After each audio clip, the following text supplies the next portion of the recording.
Michael Jackson stood alone on stage as the sound system died completely. 80,000 people sat in the darkened stadium, waiting in absolute silence. Then Michael Jackson did something nobody expected. He began singing with his bare voice. No amplification, no microphones, just pure acoustics. And in that moment, from the furthest corner of the stadium, a child's voice joined him. Nobody could see the child, but everyone could hear.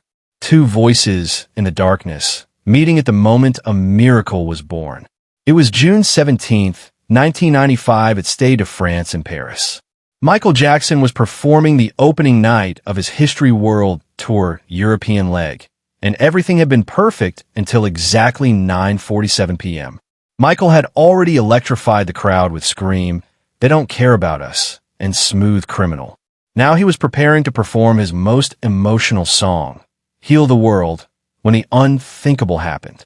A massive electrical surge, caused by an unexpected storm rolling over Paris, hit the stadium's power grid. In an instant, every light went out. Every speaker went silent. Every amplifier died. 80,000 people were plunged into complete darkness. The only illumination came from emergency exit signs and the faint glow of the city lights beyond the stadium walls. Michael Jackson stood frozen on stage, his wireless microphone dead in his hand. The elaborate stage production that had cost millions of dollars now completely useless. Backstage, his technical crew went into full crisis mode. The head sound engineer was screaming into his radio, "We've lost everything. Main power, backup power, emergency systems. Everything is down. We need to evacuate and reschedule." Michael's tour manager rushed onto the darkened stage to tell him the show was over. "Michael, we have to cancel. There's no way to continue without power. It could take hours to get the systems back online." But Michael Jackson did something that nobody expected. He refused to leave the stage. "No," Michael said quietly but firmly. 80,000 people came here tonight. We're not sending them home without finishing the show." "But Michael," his manager protested. "How? We have no sound system, no lights, no way for your voice to reach even half of these people." Michael looked out at the vast darkness where 80,000 people sat waiting, confused, wondering what was happening. He could hear their murmurs, their uncertainty.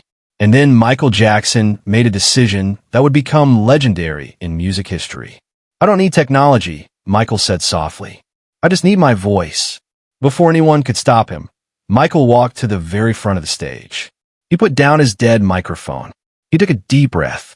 And then, in the vast silence of a powerless stadium, Michael Jackson began to sing Heal the World completely a cappella. Just his voice. Nothing else. No backing track, no amplification, no safety net. Just Michael Jackson and the acoustics of a massive stadium. His voice, pure and clear, carried into the darkness. The first few rows heard him immediately and fell into stunned silence. Then the rows behind them. Then further back. The natural acoustics of Stade de France, designed for maximum sound projection, began to work their magic. Michael's voice, trained through decades of performance, projected with surprising power. Within 30 seconds, at least 20,000 people in the closer sections could hear him singing. They stopped their confused murmuring. They stopped asking what was happening. They just listened. "There's a place in your heart, and I know that it is love." Michael sang, his voice vulnerable and human in a way that amplification had never quite captured. But here's where something truly extraordinary began to happen. The people who could hear Michael started singing with him. Softly at first, then stronger. The song began to spread through the stadium like ripples on water. People who couldn't hear Michael's voice directly could hear the voices of those around them, and they joined in. Within a minute, thousands of voices were singing Heal the World together in the darkness. But there was one voice that was different from all the others.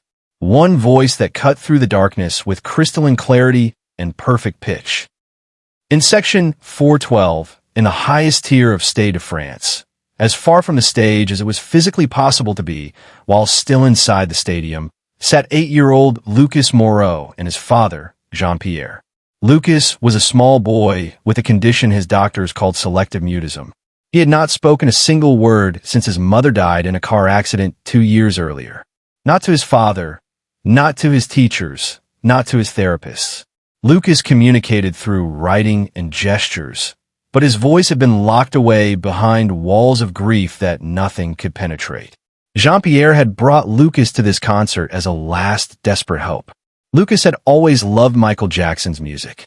Even after his mother's death, even in his deepest silence, Lucas would listen to Michael Jackson songs for hours, tears streaming down his face. His therapist had suggested that music might be the key to unlocking Lucas's voice, but nothing had worked. Until this moment, when the power died and the stadium fell into darkness, Lucas stood up in his seat. His father, confused and concerned, tried to get him to sit back down. But Lucas was staring toward the stage, even though he couldn't see it in the darkness. Then Michael Jackson's voice emerged from that darkness, singing a cappella, raw and unprotected. And Lucas did something he hadn't done in 2 years. He opened his mouth and he sang. Not words at first, just a melody, matching Michael Jackson note for note. Jean-Pierre froze, his hand over his mouth, tears instantly flooding his eyes. His son was making sound. His son was singing. Lucas's voice, a pure soprano untouched by training, but perfect in its innocence, rose from section 412. The acoustics that had carried Michael's voice upward now carried Lucas's voice downward. People in the sections below Lucas stopped singing and turned to look up, trying to find the source of this angelic sound. Michael Jackson, still singing on stage, heard it. A single child's voice, impossibly clear, coming from somewhere in the upper reaches of the stadium. A voice that was matching his melody exactly, harmonizing instinctively, adding something to the song that Michael had never heard before. Michael stopped singing his lead and just hummed the melody, creating space for this mysterious voice to fill.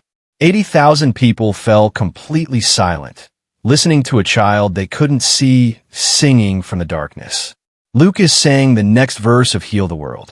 Not just the melody, but the words. Words he hadn't spoken in 2 years came flowing out of him in song. Make a little space, make a better place. Jean-Pierre was sobbing, his arms wrapped around his son, who was still standing in his seat, still singing, his eyes closed, his face tilted upward. Around them, strangers were crying, not understanding exactly what they were witnessing, but knowing it was sacred. Michael Jackson began singing again, softer now, letting his voice blend with the child's voice. 2 voices, separated by hundreds of meters, connected by nothing but acoustics and a human need to create beauty together. They sang together in the darkness, call and response.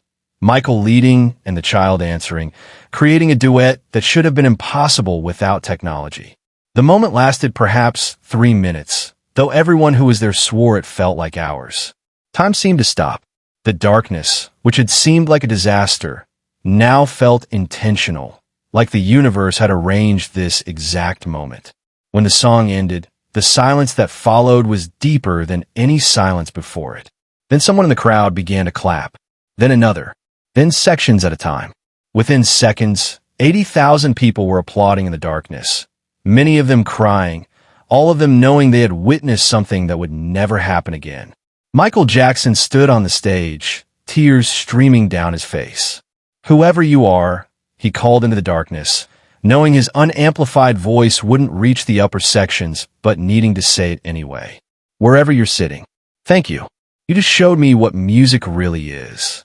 The stadium emergency lighting began to flicker on, dim but enough to see by. Michael's technical crew was still scrambling to restore power. It would take another 40 minutes before the main systems came back online. But Michael didn't leave the stage.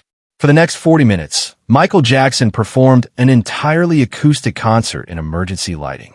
No microphones, no amplification, just his voice carrying as far as it could reach. He sang Human Nature. He sang She's Out of My Life. He sang songs from his childhood, songs his mother had taught him. And between every song, he would pause and listen, hoping to hear that child's voice again. Sometimes he did. Brief moments where Lucas's voice would emerge from section 412, joining Michael's for a few notes before fading back into silence. The people in the closer sections who could hear Michael directly became his amplifiers, singing along to carry the music to those seated further away. It became a collective performance, 80,000 people becoming one instrument, with Michael Jackson and an unknown child as their conductors. Jean-Pierre tried several times to get Lucas to sit down, worried that drawing attention would traumatize his son back into silence. But Lucas wouldn't sit.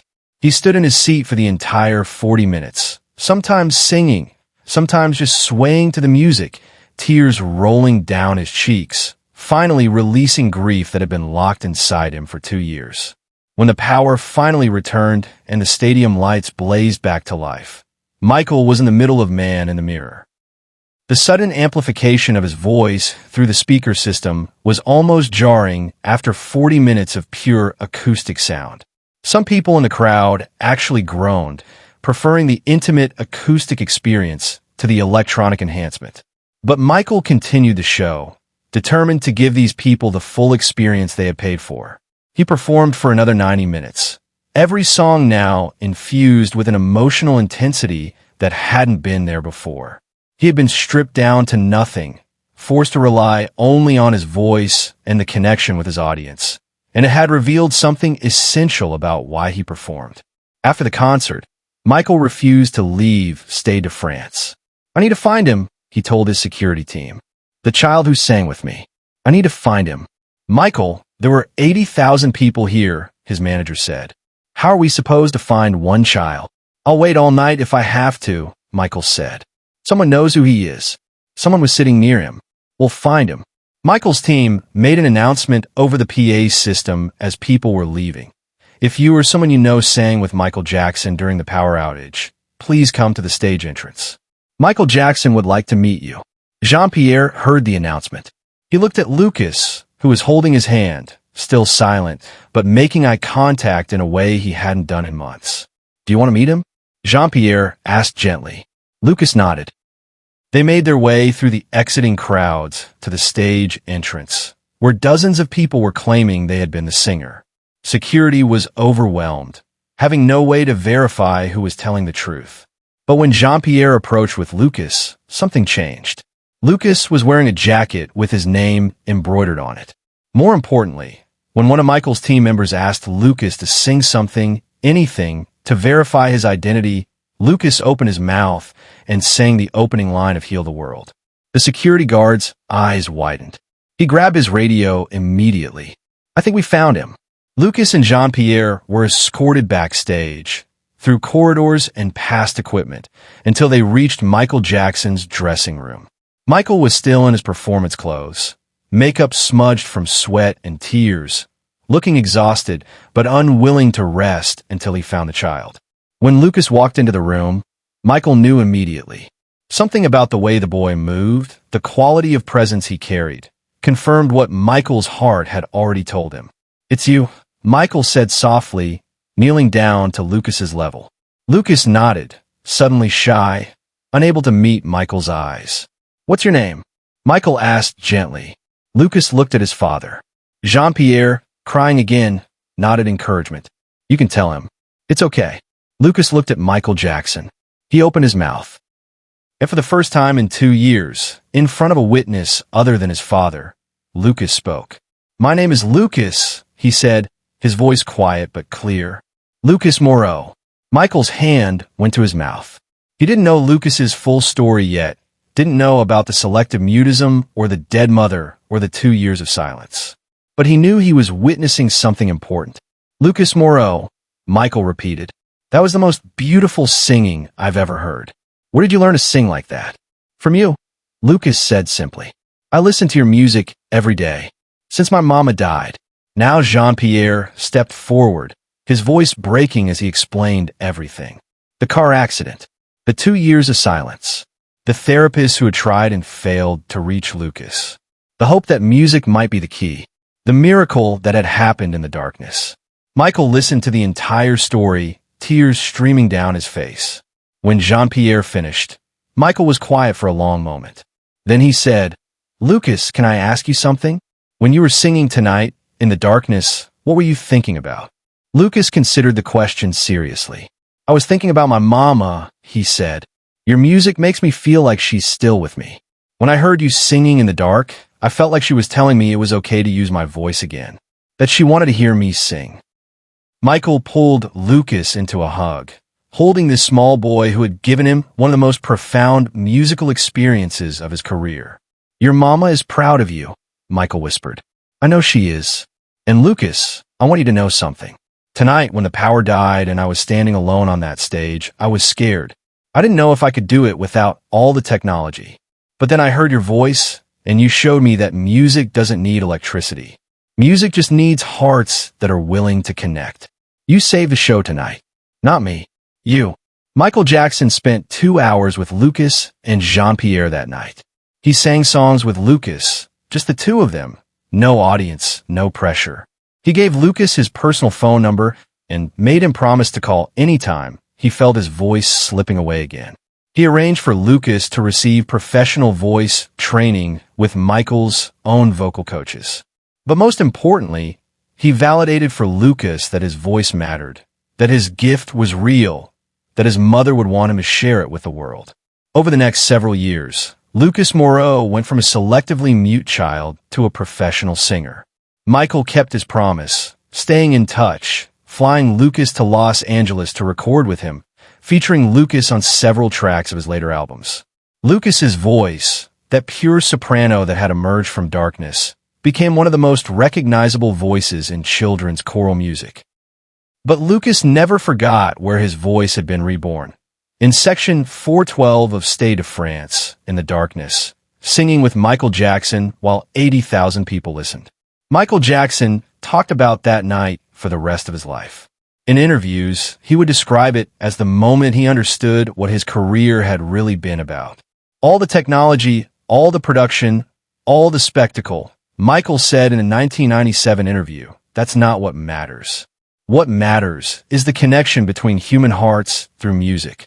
That night in Paris, when everything broke down, we discovered what had been there all along underneath the technology. Just people needing to sing together. The acoustic performance during the power outage was recorded by dozens of audience members on personal devices. The footage is grainy, the audio imperfect, but it captures something that professional recording could never capture. The sound of 80,000 people becoming one voice in the darkness. That bootleg recording became one of the most treasured pieces of Michael Jackson memorabilia, not because of its quality, but because of what it represents. Jean-Pierre Moreau established the Voice in Darkness Foundation in 2001, dedicated to using music therapy to help children dealing with trauma and grief. The foundation's symbol is a single musical note emerging from a black circle, representing Lucas's voice emerging from the darkness of Stade de France. To date, the foundation has helped over 40,000 children rediscover their voices through music. When Michael Jackson died in 2009, Lucas Moreau, then 22 years old, performed at his memorial service. He sang Heal the World completely a cappella, just as Michael had done that night in Paris. The audience of millions watching around the world didn't need any explanation. They understood what they were hearing. A voice that Michael had helped bring back from silence, now honoring the man who had shown him that music survives anything, even darkness, even death, even the loss of everything we think we need. Today, there's a plaque at Stade de France that reads, "On this spot, June 17th, 1995, technology failed but music survived. In memory of the night when darkness revealed what light had been hiding. That the only thing music really needs is the human voice and the courage to use it." Every major artist who performs at Stade de France is told the story of that night. Many of them have incorporated unplugged moments into their shows, remembering that beneath all the production and technology, music is still just humans connecting with humans. The story of Michael Jackson and Lucas Moreau reminds us that sometimes our greatest moments come when our tools fail us, when our plans fall apart, when we're stripped of everything we thought we needed. In those moments, if we're brave enough, we discover what was there all along. The pure essence of why we make music in the first place. It's not about the spectacle. It's not about the technology. It's about two voices finding each other in the darkness and creating something that both of them needed, but neither could create alone.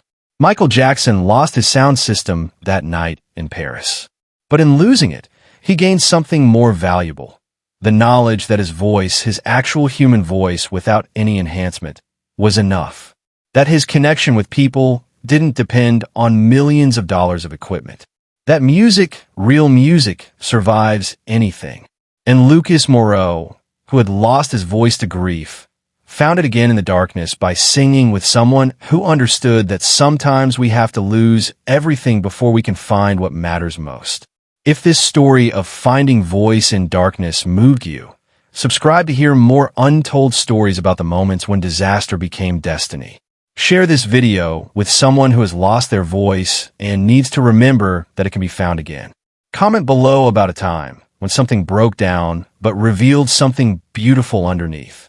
Because sometimes, just like that night at Stade de France, the power has to die for us to discover that we had the power inside us all along.